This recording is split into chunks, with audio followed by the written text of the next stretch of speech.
नमस्कार. Kitchen queens मध्ये तुमच्या सगळ्यांचं खूप खूप स्वागत. साऊथ इंडियन खाद्यप्रकार हा असा एक प्रकार आहे जो लहानांपासून मोठ्यांपर्यंत सगळ्यांनाच आवडतो. इडली म्हणा, मेदूवडा म्हणा. थांब. अमृता कोल्हापूरची आहे आणि कोल्हापूरला हा साऊथ इंडियन पदार्थ खूप फेमस आहे. हो, अगदी खरं मनीषा. स्ट्रीट फूड मध्ये सगळ्यात जास्त खाल्ला जाणारा पदार्थ दावणगिरी डोसा आहे. जाळीदार दावणगिरी डोसा होईल एकदमच भारी. चला तर मग तो करूयात घरच्या घरी. हा डोसा बनवण्यासाठी आपल्याला लागणार आहे 4 कप तांदूळ. यासाठी शक्यतो रेशन दुकानात जो तांदूळ मिळतो तो आपल्याला वापरायचा आहे. त्यानंतर याच्यामध्ये आपल्याला लागणार आहे अर्धा कप साबुदाणा. जी जाळी दावणगिरी डोश्याला पडते ती साबुदाण्यामुळे पडते आणि रंगही सुंदर पांढरा शुभ्र येतो. अर्धा वाटी आपल्याला लागणार आहे उडदाची डाळ आणि 1 वाटी आपल्याला लागणार आहेत जाडे पोहे. डोश्याचं पीठ भिजवताना हे 4ही घटक आपल्याला वेगळे वेगळे भिजायला घालायचे आहेत आणि यामध्ये भिजताना एक 10 ते 15 मेथीचे दाणे आपण याच्यामध्ये घालणार आहोत. हे मिश्रण किमान 7 ते 8 तास आपल्याला भिजत ठेवायचं आहे आणि नंतर छान मिक्सरला बारीक वाटून घ्यायचं आहे. रवाळ वाटायचं नाहीये. जितकं फाईन तुम्ही वाटाल तितका तुमचा डोसा छान होईल. हे मिश्रण छान आपण मिक्सरला वाटून घेतलंय अगदी बारीक. आता हे 7 ते 8 तासानंतर भिजवून आपण वाटून घेतलेलं आहे. यामध्ये आता आपल्या अंदाजानुसार मीठ आणि 1 चमचा खायचा सोडा घालून हे पुन्हा 7 ते 8 तास आपल्याला भिजत ठेवायचं आहे. तुम्ही बघाल डोशाबरोबर एक लाल रंगाची चटणी मिळते. खूप जणांना माहिती नसते की ही चटणी कशाची आहे, ती कशी बनवायची. तर तीही आपण आता इथे दाखवतोय. ही चटणी बनवण्यासाठी आपण ह्याच्यात अगदी थोडंसं तेल घालतोय. साधारण 1 चमचा तेल आपल्याला ह्याच्यात घालायचंय. आपलं तेल छान तापलेलं आहे. यामध्ये आपण आता अर्धा चमचा हरभरा डाळ घातलेली आहे. अगदी पाव चमचा उडदाची डाळ आपल्याला ह्याच्यामध्ये घालायची आहे. डाळी भाजायला थोडासा वेळ लागतो, त्याच्यामुळे डाळी थोड्याशा रंग बदलल्या की बाकीचे जिन्नस आपण यामध्ये घालणार आहोत. आपल्या डाळींनी थोडासा रंग बदललाय. आता त्याच्यामध्ये मेथी दाणे घालायचे.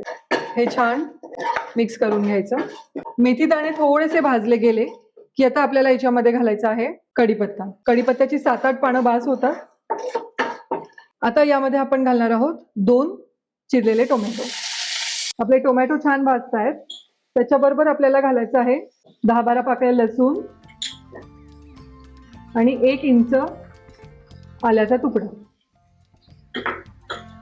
आणि आता या चटणीचा रंग छान येण्यासाठी 2 बॅडगी मिरची याच्यामध्ये घालतोय. तुम्ही बघाल छान आपला टोमॅटो मऊ झालेला आहे. आता गॅस बंद करायचा आहे आणि हे मिश्रण आपल्याला थोडंसं थंड करून मिक्सरमध्ये वाटून घ्यायचं. आता ही चटणी आपल्याला वाटून घ्यायची आहे. यामध्ये मीठ घालायचंय आणि मग ही चटणी वाटायची.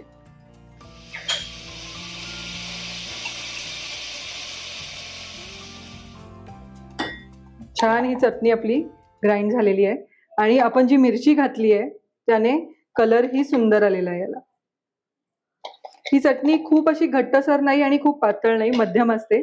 आणि बरेच लोक यामध्ये कांदाही घालतात. कांदा ऑप्शनल आहे. या चटणीला आपल्याला एक चुरचुरीत फोडणी द्यायची आहे. त्यासाठी आपण तेल गरम करतोय. यामध्ये आपण आता घालतोय मोहरी, थोडीशी उडदाची डाळ, हरभरा डाळ आणि कढीपत्ता.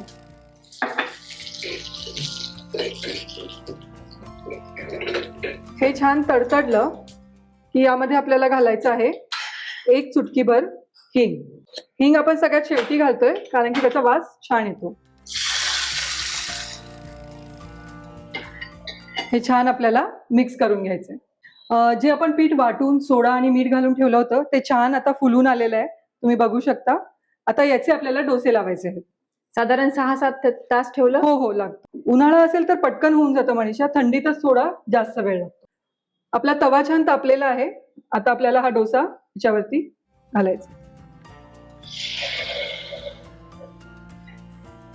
तुम्ही बघाल आपला डोसा आपोआप स्प्रेड होत आहे. आपण त्याला स्प्रेड केलेला नाहीये. मीडियम फ्लेम वरती हा डोसा छान भाजून घ्यायचा. दावणगिरी डोसा जो असतो तो थोडासा जाडसर असतो, त्याच्यामुळे तो अगदी मऊ लागतो खाताना. अमृता, हे बघ डोश्याला छान जाळी पडत आहे. हो मनीषा, आपण जो साबुदाणा वापरलेला आहे डोशामध्ये त्याची ही कमाल आहे. आपण ह्याच्यासाठी वापरतोय आपलं घरचं पांढरं लोणी. त्याने खूप छान टेस्ट येते. जर तुमच्याकडे हे नसेल तर तुम्ही तूप वापरू शकता. काही ठिकाणी या डोश्याला लोणी स्पंज डोसा पण म्हणतात. हो अगदी मनीषा, दावणगिरी आणि लोणी स्पंज डोसाही म्हणतात. तू बघशील छान आपली जाळी पडलेली आहे. आता ह्याला आपण पलटून घेऊयात. आणि मध्ये आपण ह्याला लोणी घातलेलं आहे की हे दुसऱ्या साईडनेही छान भाजलं जाईल. वा, रंगही सुरेख आलाय हा. दुसऱ्या साईडनेही थोडासा आपण ह्याला भाजलाय आणि आता आपण काढतोय. आपण अजून एक डोसा करून घेऊया. सगळ्या बाजूनी छान लोणी सोडायचं. आपला डोसा छान शिजलेला आहे. आपण ह्याला दुसऱ्या बाजूनीही करून घेऊयात. दुसऱ्या बाजूनी एखाद मिनिटासाठी हो, फक्त. पूर्ण शिजलेला आहे. थोडंसं ब्राउनिंग येऊपर्यंत आपल्याला त्याला करायचंय. आता दावणगिरी डोसा खायला दावणगिरी गावाला जायची गरजच नाहीये. अगदी खरंय मनीषा, असेच ऑथेंटिक पदार्थ आपण घरी सहज करू शकतो. हो, पण त्यासाठी तुम्हाला काय करावं लागेल? तुम्हाला आपल्या चॅनलला लाईक करावं लागेल, शेअर करावं लागेल आणि सगळ्यात महत्वाचं सबस्क्राईब करावं लागेल. आणि अशा छान छान रेसिपी पाहण्यासाठी पाहत रहा किचन क्वीन्स.